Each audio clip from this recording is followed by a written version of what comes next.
Há nomes que são lembrados com honra, outros são sussurrados com temor. Em outrora dias dourados, quando os sinos de Lordaeron ecoavam sobre campos férteis e muralhas orgulhosas, nasceu um príncipe destinado à grandeza, Arthas Manati, filho do rei Si, discípulo da luz, esperança de um povo.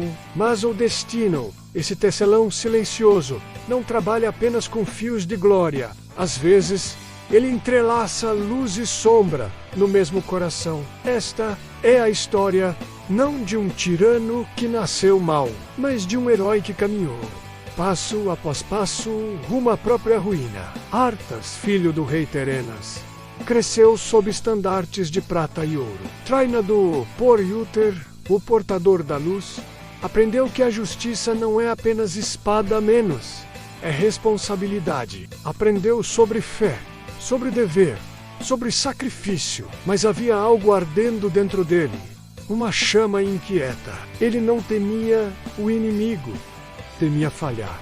E para um coração jovem, criado para proteger, a ideia de não ser suficiente é uma sombra perigosa. Então veio a praga, não uma simples doença, menos, mas uma corrupção invisível que transformava homens, mulheres e crianças em cascas ambulantes de si mesmos. Arthas marchou à frente, espada erguida, fé inabalável. Mas, pela primeira vez, ele encontrou um inimigo que não podia simplesmente derrotar. Pois como se combate o mal que já habita aqueles que você jurou proteger? Cada vila perdida era uma ferida, cada inocente transformado, uma acusação silenciosa, e dentro dele, algo começou a se partir.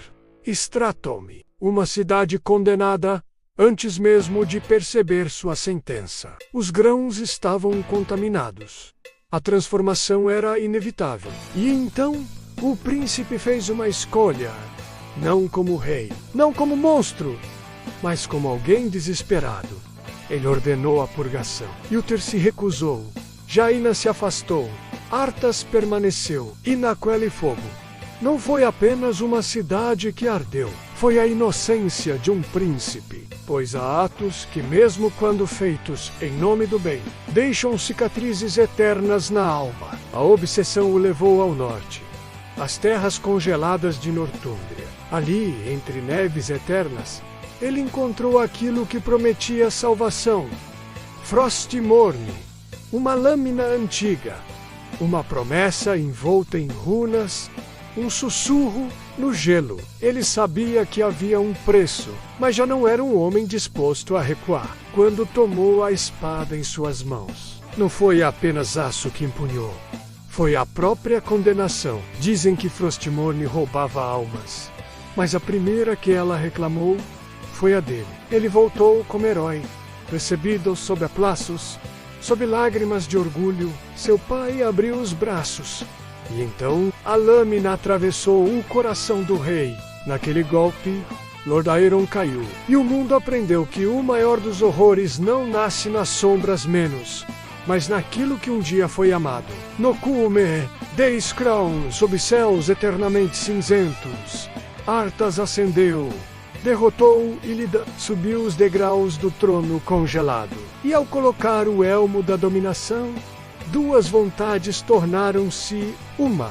Arthas não era mais apenas um homem, era o Lich King.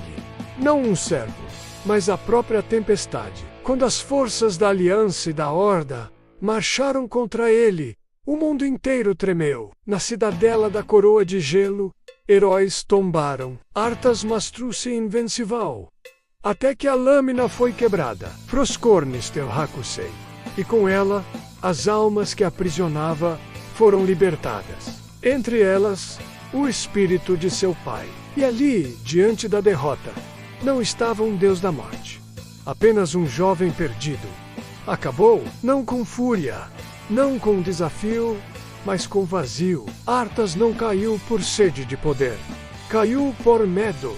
Medo do perder, medo do Falher, medo de não salvar aqueles que amava. E assim escolheu caminhos cada vez mais sombrios. convencido de que o fim justificava o horror. Mas há verdades eternas nas histórias antigas.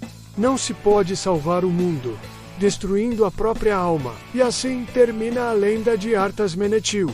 Não como a de um vilão comum, mas como uma tragédia digna de ser contada nas eras vindouras.